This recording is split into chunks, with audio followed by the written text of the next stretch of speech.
Olá, boa noite, tudo bem? 18 horas, 8 minutos. Seja bem-vindo ao ESB Notícias. A gente começa essa edição falando sobre uma situação delicada na saúde. Flexibilização do comércio, comemorações juninas com aglomeração, interiorização de casos e afrouxamento das medidas preventivas. O resultado é uma curva ascendente e ocupação quase total dos leitos em Vitória da Conquista. O sistema de saúde em Vitória da Conquista está em seu pior momento para o enfrentamento da pandemia da Covid-19. É preocupante o índice de ocupação dos leitos clínicos e de UTI nos 3 hospitais dedicados exclusivamente ao tratamento de pacientes com coronavírus. Na manhã desta quinta-feira, a taxa de ocupação no Hospital Geral de Vitória da Conquista era de 100% nos leitos clínicos e de 95% na UTI. No HCC, só estavam disponíveis 3 vagas de leitos clínicos e apenas 1 vaga na unidade de terapia intensiva. Já no Hospital São Vicente, dos 20 leitos clínicos, 70% estão ocupados e o de UTI atingiu a marca de 100%. Nós já temos 10 leitos de UTI dedicados para o Covid. E aí, no último final de semana, atendendo um comando do governador e do secretário de saúde, da Secretaria de Saúde, nós abrimos mais 10 leitos que a gente vinha mantendo estruturado e reservado na expectativa de que houvesse necessidade. Aí nós abrimos esses 10 leitos. Desses 20 leitos de UTI que estão funcionando no Hospital Geral, dedicados à Covid-19, nós temos 19 pacientes internados. Ou seja, nós só temos 1 vaga disponível. Com base em toda a taxa de ocupação dos leitos SUS Covid da cidade, a gente pode considerar que o sistema está colapsando de fato, pois a taxa de ocupação ela passa de 85% e isso é muito preocupante para a cidade de Conquista. Os diretores também falaram sobre a possibilidade de ampliação dos leitos. A ampliação é inegável que a gente precisa. Como vai ser feito? Aí é uma decisão realmente de gestão. Ou o hospital de campanha ou a contratualização de novos leitos, né? Nós do HCC hoje não temos condição estrutural, mesmo que solicitados, de ampliar leitos de internação para paciente Covid. Não tem como. O hospital, do ponto de vista estrutural, está separado 2 andares para o Covid e esses 2 andares estão plenamente ocupados. O prefeito Erzen Guzmão se posicionou através das redes sociais. A nossa ordem, a nossa determinação é de avançar e não recuar. Avançar com responsabilidade, mantendo a abertura gradual, com toda a responsabilidade. Todos os setores produtivos da cidade funcionando, graças a Deus. E esses setores haverão de continuar. Mas é importante a cidade saber que a taxa de ocupação de leitos não é provocada por o comércio estar aberto. Contradizendo o posicionamento de quem está na linha de frente do combate ao novo coronavírus. Pelo boletim oficial, a gente já percebeu que 88% dos leitos de UTI estavam ocupados no boletim oficial, né? E isso por si só já era o determinante para que a gente retrocedesse no protocolo de flexibilização do comércio. E sim, com certeza, quando a gente está falando de medidas de distanciamento social, além das iniciativas individuais de cada indivíduo, coletivamente a gente tem que pensar nisso. O protocolo retroceder, né? Por quê? Porque senão a gente vai ter que endurecer ainda mais. E as medidas mais duras são essas que você citou, né?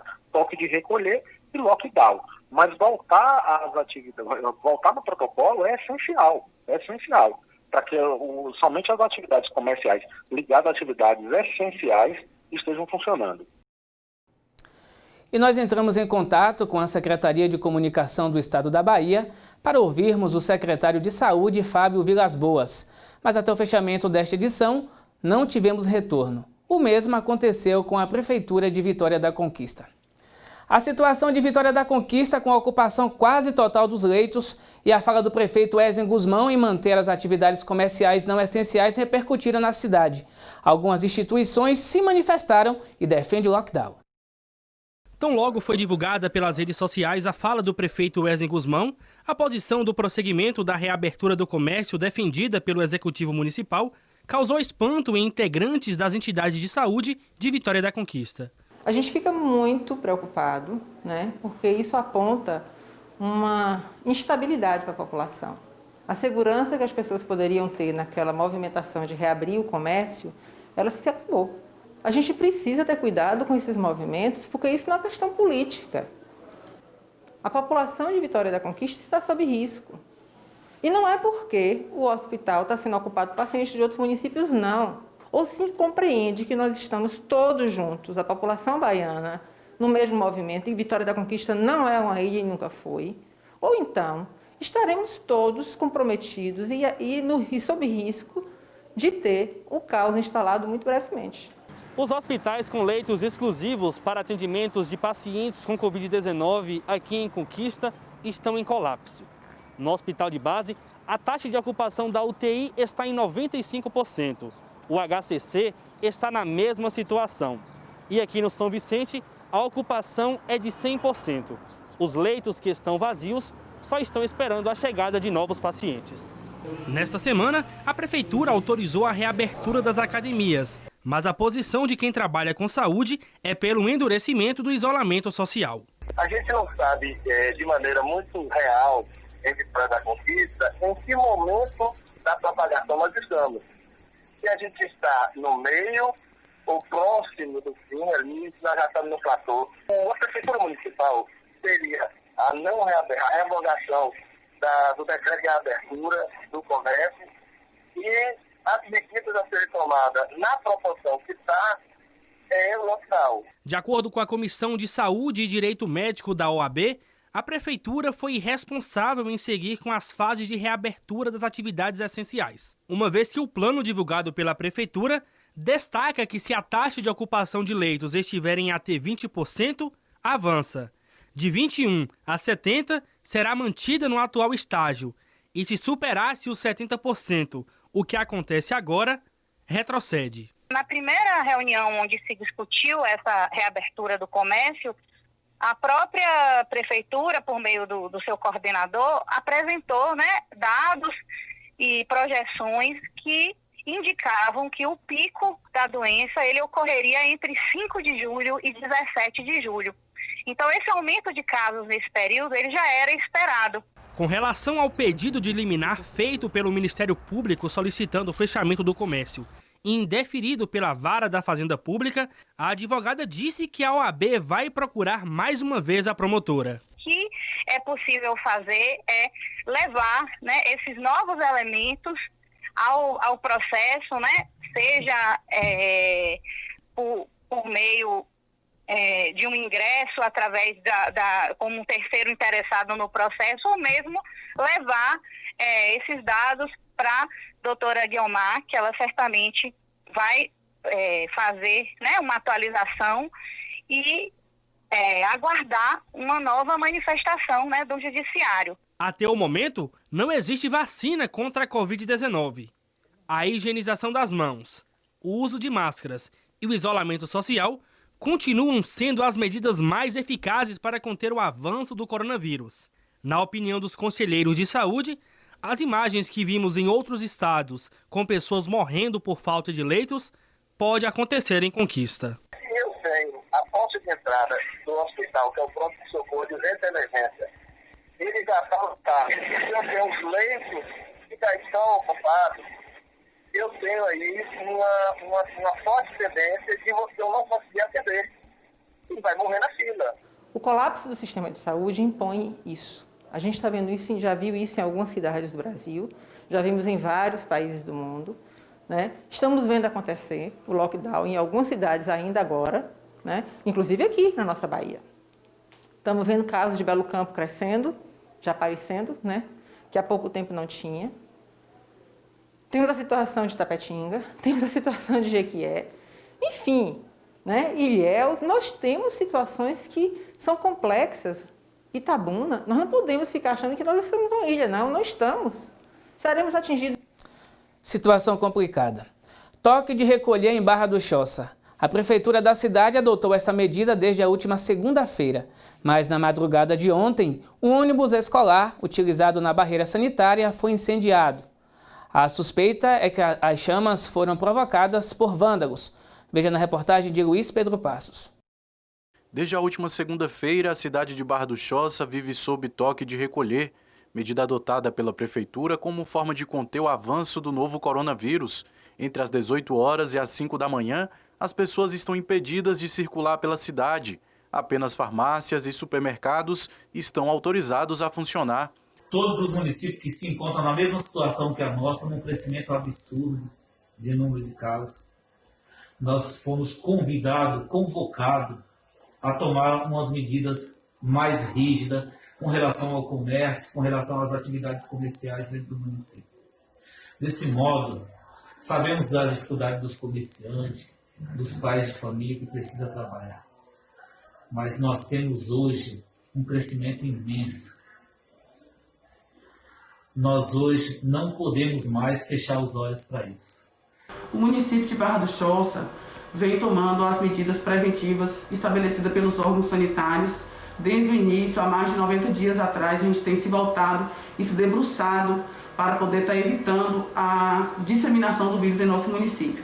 Infelizmente, nas últimas semanas, tivemos um aumento considerável dos nossos casos de Covid aqui em Barra do Choça, um aumento de 400%. As entradas da cidade também foram fechadas. Em uma delas, a Prefeitura colocou um ônibus escolar. Na madrugada desta quarta-feira, o veículo foi incendiado, ficando completamente destruído. Esse é o segundo atentado ocorrido em barreiras sanitárias em Barra do Choça. No dia 4 de maio, homens efetuaram disparos de arma de fogo contra profissionais de saúde que trabalhavam em uma barreira. 2 pessoas ficaram feridas. Sobre o incêndio do ônibus, evidentemente que foi uma ação criminosa.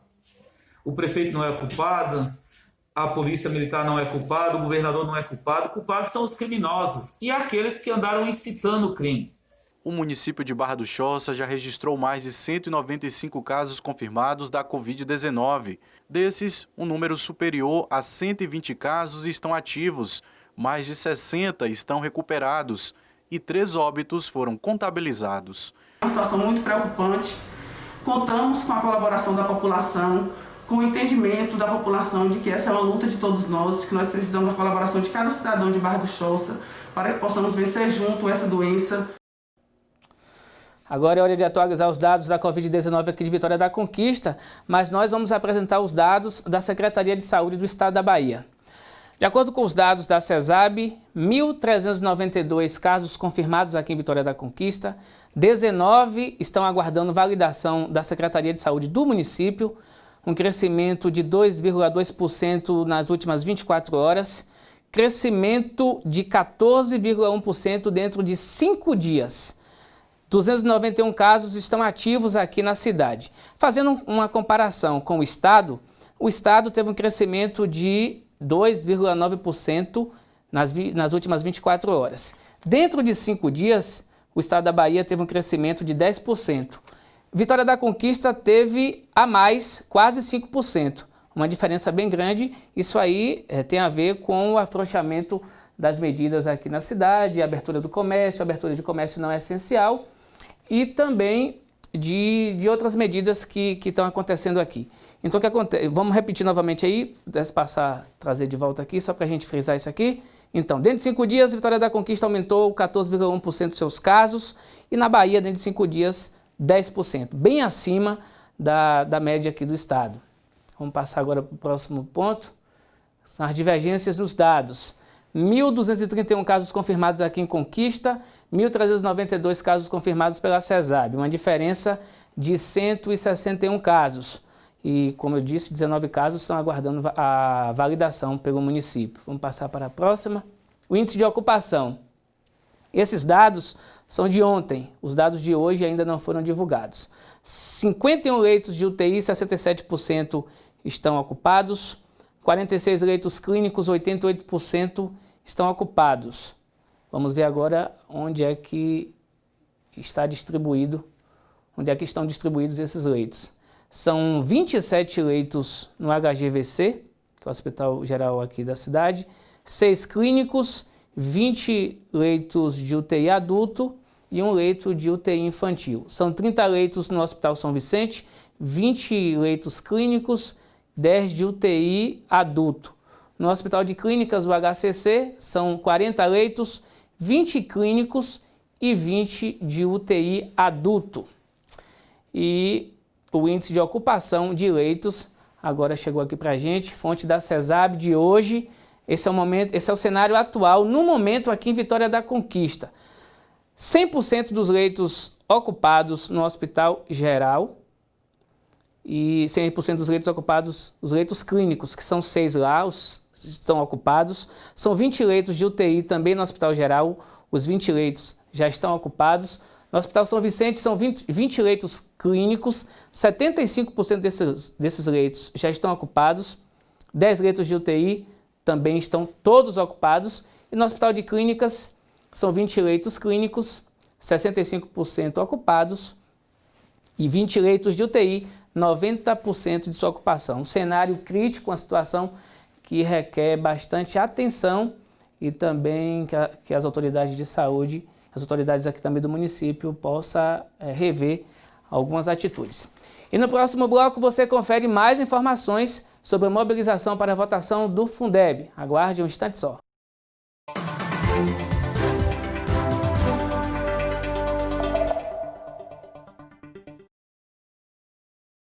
A pandemia do novo coronavírus parou o futebol em todo o mundo. Mas na TV UESB, a bola vai rolar neste sábado. É o futebol retrô que está chegando para reviver grandes momentos do esporte. E nada melhor que começar com um clássico, o nosso clássico. Vitória da Conquista e Serrano pelo Baianão 2014. Neste sábado, 3 da tarde, para você matar a saudade do futebol baiano. Na TV UESB, valorizando o esporte local.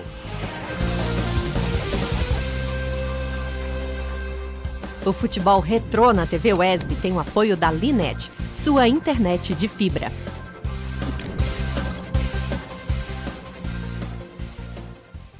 Salas de aulas vazias, corredores sem a energia dos nossos alunos, campi desertos. Não foi assim que imaginamos comemorar os nossos 40 anos. Isso mesmo, são 4 décadas de UESB. Olhando para trás, a nossa história de luta e resistência nos mostra que podemos vencer mais essa batalha. Podemos, juntos, superar os desafios desse momento tão difícil.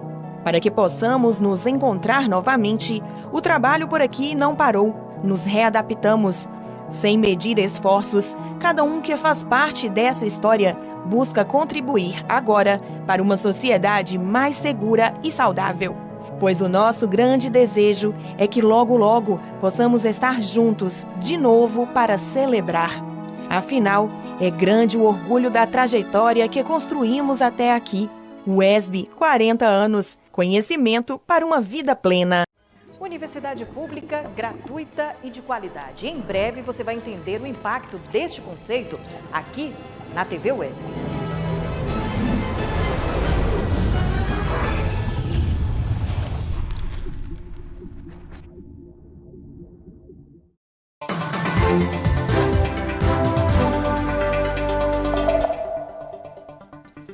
Estamos de volta com o UESB Notícias, só corrigindo a informação que nós demos no bloco anterior em relação à ocupação de leitos aqui na cidade.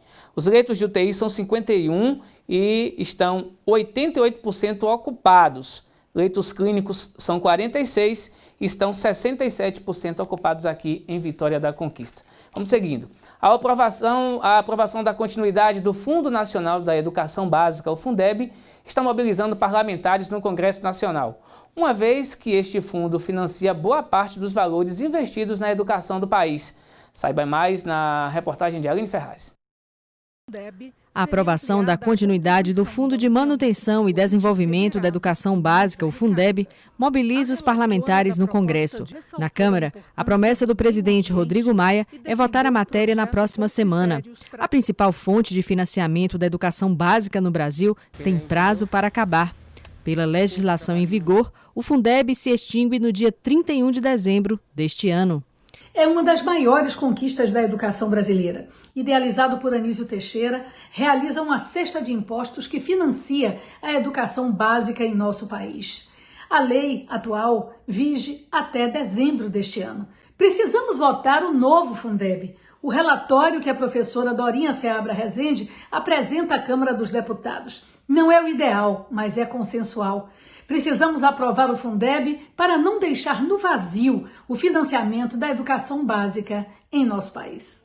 A proposta de emenda à Constituição torna o fundo permanente. O texto deve sofrer alteração em relação à participação do governo federal nesse financiamento, que atualmente é de 10%. A sugestão é começar em 15% e ir aumentando um ponto percentual a cada ano, até atingir um índice de 20% num prazo de 6 anos.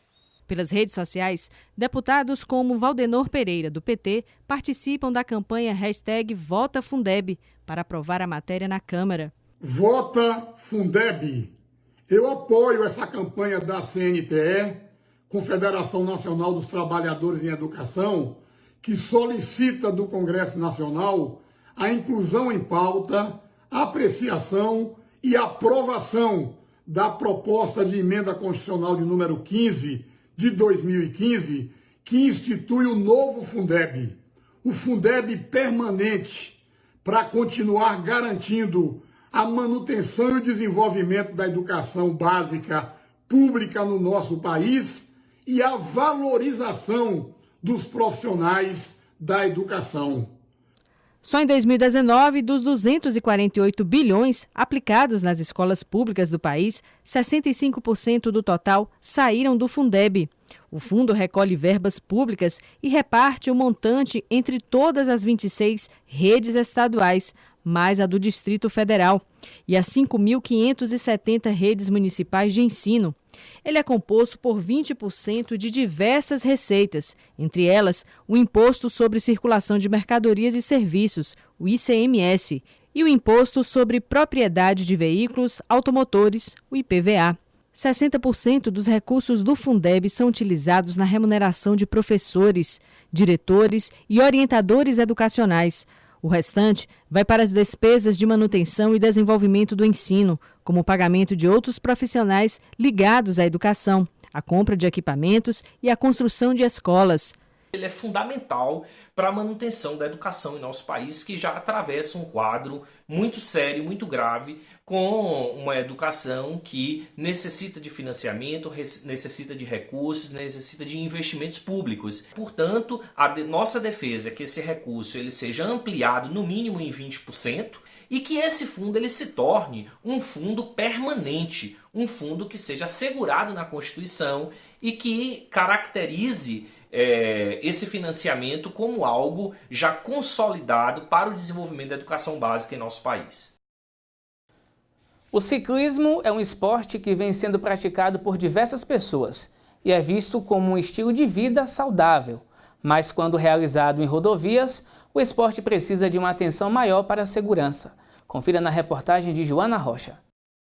Ciclistas em ruas, avenidas, estradas e rodovias. A cena é bem comum. A bicicleta pode estar sendo usada como meio de transporte ou para a prática de exercícios. Alguns condutores usam equipamentos de proteção, outros deixam de lado. Existem itens obrigatórios que o ciclista ele deve adquirir, ele tem que adquirir, né?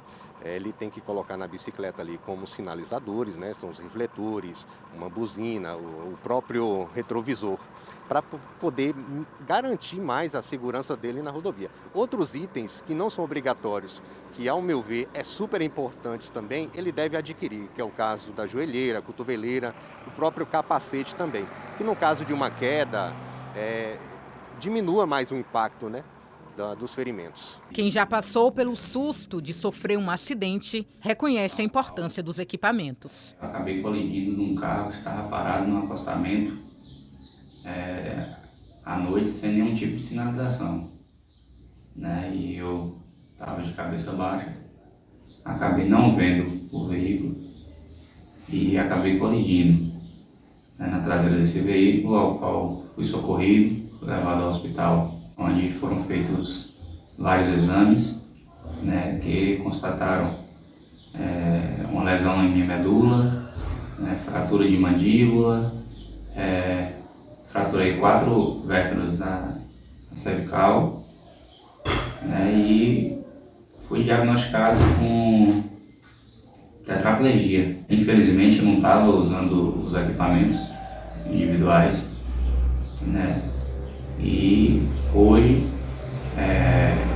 eu tenho essa noção, eu aconselho a todos, né, que praticam esse esporte, né, que nunca saia sem os seus equipamentos. Nos últimos dias aconteceram 3 acidentes com ciclistas na região, 2 com vítimas fatais. O professor Roque Heine morreu quando uma moto colidiu com sua bicicleta na Serra do Marçal. A outra vítima foi Lindaci Lima Oliveira, que se chocou contra um carro na BR-116. Por conta dos acidentes, abordagens educativas estão sendo intensificadas. Importante, né, usar os itens de segurança correto, concordo.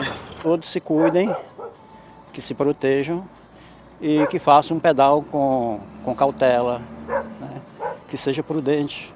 Rodovias como essa em que estamos, a BA-263, são trechos de intenso movimento.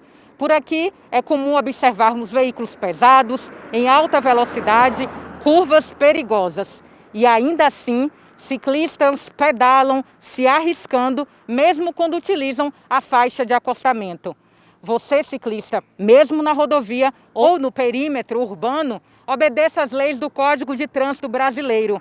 Fora da ciclovia ou ciclofaixa, pedale sempre perto da borda da pista, na direção dos veículos, nunca no corredor ou costurando os carros. Tenham mais cuidado, respeite o ciclista, entendeu? Ali é uma vida humana que está praticando um esporte, né? Talvez essa pessoa que esteja ali possa ser um filho seu, um parente seu, ou até mesmo você que pratica a atividade física nos momentos livres que não esteja trabalhando. E o ESB Notícias fica por aqui. Obrigado pela companhia e uma ótima noite para você.